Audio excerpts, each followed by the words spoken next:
Peter Pan by J.M. Barrie, 11, Wendy's story. Listen then, said Wendy, settling down to her story with Michael at her feet and the 7 boys in the bed. There was once a gentleman. I had rather that he had been a lady, Curly said. I wish he had been a white rat, said Nibs. Quiet, their mother admonished them. There was a lady also, and... Oh, Mummy, cried the first twin. You mean that there is a lady also, don't you? She is not dead, is she? Oh, no. I'm awfully glad she isn't dead, said Toodles. Are you glad, John? Of course I am. Are you glad, Nibs? Rather. Are you glad, twins? We are just glad. Oh, dear, sighed Wendy.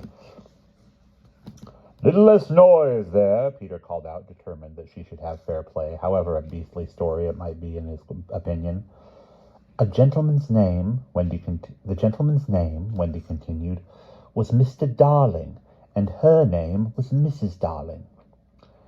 I knew them, John said to annoy the others. I think I knew them, said Michael rather doubtfully. They were married, you know, explained Wendy. And what do you think they had? White rats, cried Nibs, inspired. No. It's awfully puzzling, said Toodles, who knew the story by heart. Quiet, Toodles. They had 3 descendants. What are descendants? Well, you are one twin. Do you hear that, John? I am a descendant. Descendants are only children, said John. Oh, dear, sighed Wendy. Now these 3 children had a faithful nurse called Nana, but Mr. Darling was angry with her and chained her up in the yard, and so all the children flew away. It's an awfully good story, said Nibs. They flew away, Wendy continued, to the Neverland, where the lost children are.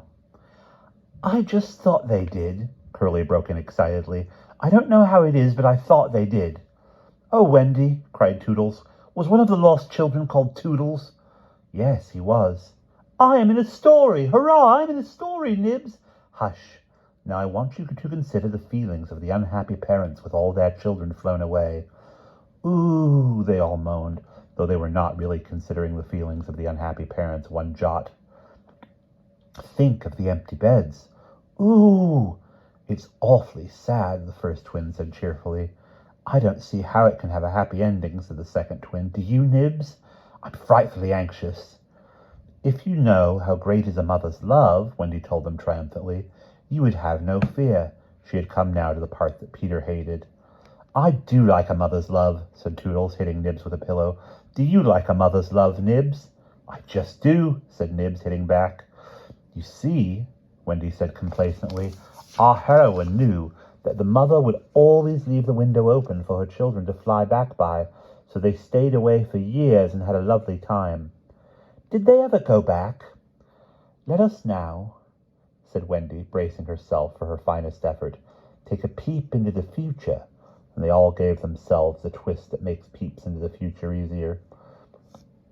Years have rolled by, and who is the elegant lady of uncertain age alighting at London Station? Oh, Wendy, who is she? Cried Nibs, every bit as excited as if he didn't know. Can it be? Yes, no, it is, the fair Wendy. Oh! And who are the 2 noble, portly figures accompanying her, now grown to man's estate? Can they be John and Michael? They are. Oh! See, dear brothers, said Wendy, pointing upwards. There is the window still standing open. Ah, now we are rewarded for our sublime faith in a mother's love. So up they flew to their mummy and daddy, and pen cannot describe the happy scene over which we draw a veil. There was the story, and they were pleased with it, as the fair narrator herself. Everything was just as it should be, you see. Off we skipped like the most heartless things in the world, which is what children are, but so attractive, and we have an entirely selfish time, and then, when we have need of special attention, we nobly return for it, confident that we shall be embraced instead of smacked. So great indeed was their faith in a mother's love that they felt they could afford to be callous for a bit longer. But there was one there who knew better, and when Wendy finished, he uttered a hollow groan. What is it, Peter? she cried, running to him, thinking he was ill. She felt him solicitously lower down than his chest. "Where is it, Peter?" "It isn't that kind of pain," Peter replied darkly. "Then what kind is it?" "Wendy, you are wrong about mothers." They all gathered round him in a fright, so alarming was his agitation, and with a fine candor he told them what he had hitherto concealed. "Long ago," he said, "I thought like you that my mother would always keep the window open for me, so I stayed away for moons and moons and moons, and then flew back, but the window was barred, for mother had forgotten all about me, and there was another little boy sleeping in my bed." I am not sure that this was true, but Peter thought it was true, and it scared them. "Are you sure mothers are like that?" "Yes." So this was the truth about mothers, the toads. Still, it is best to be careful, for no one knows, so quickly as a child, when he should give in. "Wendy, let us go home," cried John and Michael together. "Yes," she said, clutching them. "Not tonight," said the lost boys, bewildered. They knew, in what they called their hearts, that one can get on quite well without a mother, and that it is only the mothers who think you can't. "At once," Wendy replied resolutely, for the horrible thought had come to her. "Perhaps mother is in half mourning by this time."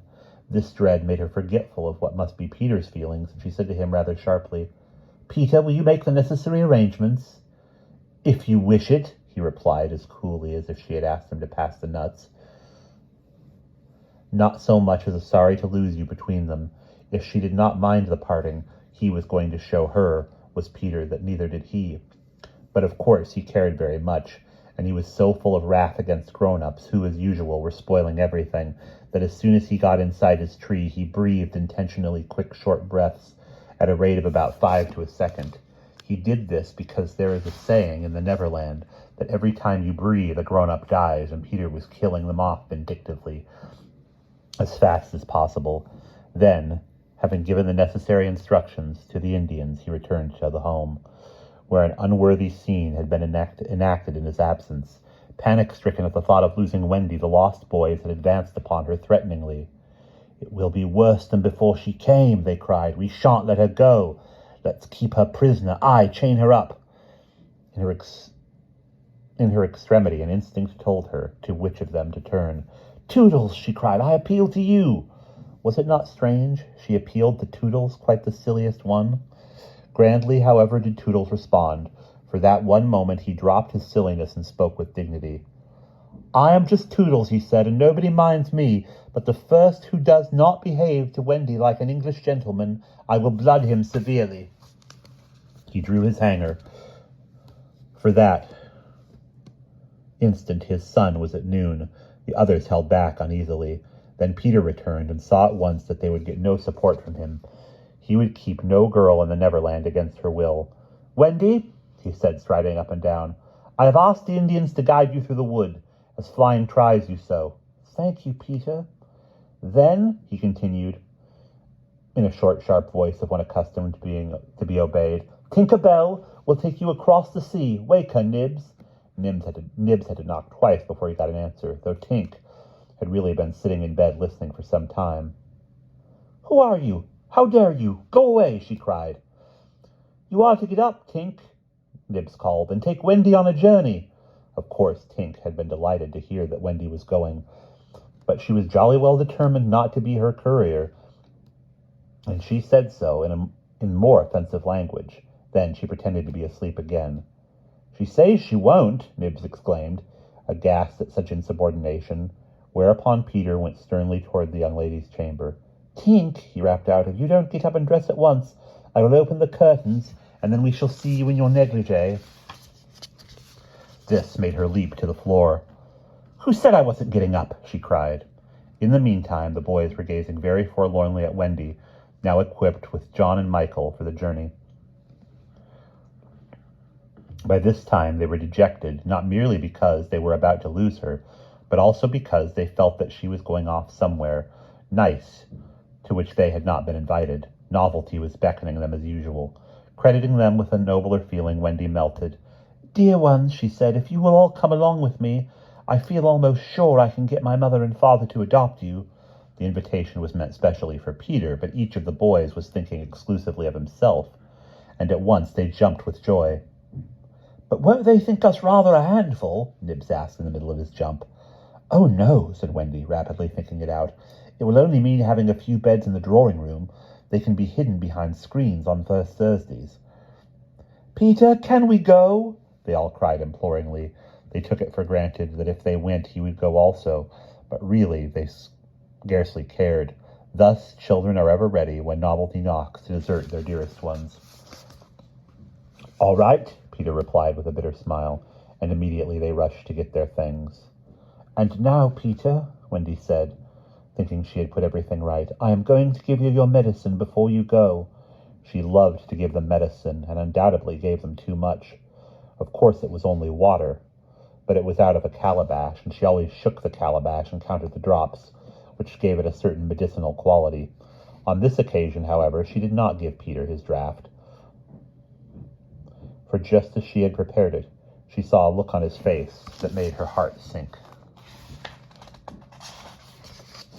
"Get your things, Peter," she cried, shaking. "No," he answered, pretending indifference. "I am not going with you, Wendy." "Yes, Peter." "No."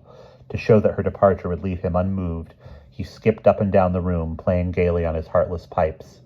She had to run about after him, though it was rather undignified. "To find your mother?" she coaxed. Now, if Peter had ever quite had a mother, he no longer missed her. He could do very well without one.